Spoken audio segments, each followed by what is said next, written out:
All exam कट्टा या online प्लॅटफॉर्मवर भविष्यातील सर्व प्राध्यापकांचं सहर्ष स्वागत, त्यानंतर संशोधकाचं देखील सहर्ष स्वागत. मित्रांनो, आपण मागच्या आठवड्यामध्ये UGC केअर लिस्ट जी संशोधन आलेख किंवा आर्टिकल पब्लिश करण्यासाठी एक ऑथेंटिक सोर्स म्हणून मानलं जात होतं, ती बंद करण्यात आलेली आहे असं विद्यापीठ अनुदान आयोगानं म्हणजे युनिव्हर्सिटी ग्रँट कमिशननं स्पष्ट केलं आहे. UGC यांची केअर जर्नलिस्ट बंद करण्याचा निर्णय घेतला. Has been decide to close. तसेच UGCने संशोधन जर्नलच्या निवडीसाठी नवीन नियमावली संदर्भात प्रतिक्रिया मागवलेल्या आहेत. तर ही UGC केअर लिस्ट का बंद करण्यात आली आणि याच्यानंतरनं काय होणार आहे त्या संदर्भात देखील त्यांनी खुलासा केलेला आहे आणि ऑनलाईन स्वरूपामध्ये सजेशन देखील मागवलेले आहेत. शिक्षक आणि विद्यार्थ्यांना त्यांचे संशोधन पत्र प्रकाशित करण्यासाठी चांगले पर्याय उपलब्ध व्हावेत असं त्यांनी नमूद केलं आहे. मग आधीचा पर्याय हा योग्य नव्हता का? ते तुम्हाला आत्ता समजलं का? अशा अनेक प्रश्न आपल्यासमोर देखील उपलब्ध होत आहेत. पत्र प्रकाशित करण्यासाठी चांगले पर्याय उपलब्ध व्हावेत यासाठी संशोधन प्रकाशनाचे मूल्यांकन विकेंद्रित करणे म्हणजे जे एक सत्ता न राहता त्याचं विकेंद्रीकरण विद्यापीठ स्तरावर अशा पद्धतीने विकेंद्रीकरण करण्यासाठी हे UGC केअर लिस्ट बंद करण्यात आलेले आहे असं त्यांनी त्यांच्या उद्देशामध्ये नमूद केलं आहे.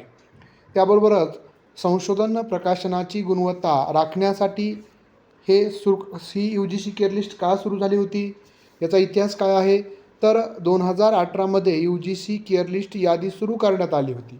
का? कारण की प्रकाशनाची गुणवत्ता टिकवण्यासाठी, क्वालिटी मेंटेन ठेवण्यासाठी. पण तथापि कालांतराने या यादीत अनेक त्रुटी आढळल्या. यादीत जर्नल्स जोडण्यात आणि यादीतून काढून टाकण्यास विलंब लागत होता. पारदर्शकतेचा अभाव निर्माण होत होता.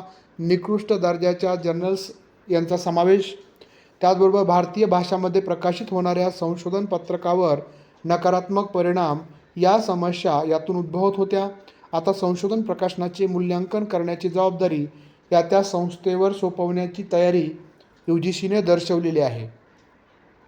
तर या संदर्भात बोलताना UGCचे अध्यक्ष जगदीश कुमार म्हणाले की केअर यादी रद्द करण्याचा उद्देश शैक्षणिक स्वातंत्र्याला प्रोत्साहन देणं आहे.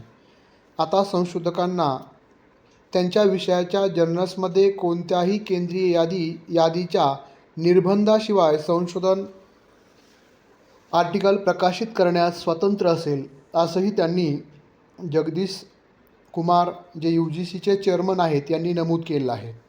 त्यांनी असंही म्हटले की आता उच्च शिक्षण संस्थांना हायर एज्युकेशन इन्स्टिट्यूटला स्वतः उच्च संशोधन मानके सुनिश्चित करावी लागतील आणि निकृष्ट दर्जाच्या जर्नलचा प्रसार रोखण्याची जबाबदारी घ्यावी लागेल.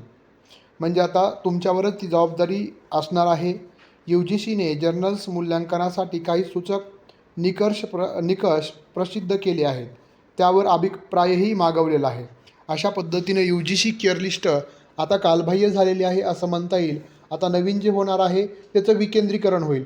म्हणजेच एकेका राज्याला अधिकार देतील किंवा जसं की राज्यस्तरीय जे विद्यापीठ आहे, जसं आपण पुणे विद्यापीठ महाराष्ट्रासाठी अशा पद्धतीचे नामांकित विद्यापीठांना अधिकार दिले जातील. त्यांच्याच जर्नलमध्ये आपला लेख आर्टिकल पब्लिश करावे लागेल आणि त्यासाठीचं विद्यापीठ स्तरावरच त्याचे निकष ठरवले जाऊ शकतात.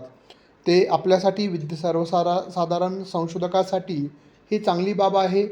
जी मानकं म्हणजे काही प्रादेशिक भाषांना त्यांचं जर भाषेमधलं जर लिखाण आर्टिकल पब्लिश करायचं तर अडचण येत होती. अशा अनेक अडचणींना मात करण्यासाठी हा निर्णय चांगलाही आहे आणि गुणवत्ता ढासळली तर तो चुकीचाही आहे असं आपल्याला म्हणता येईल. चालेल, येणारा काळच आपल्याला त्यावर काय घडेल हे कळेल. चालेल, हा व्हिडिओ आवडला असेल तर निश्चितच शेअर करायला विसरू नका. त्याचबरोबर आपले कमेंट्स, आपल्या प्रतिक्रियाही नोंदवू शकता. धन्यवाद.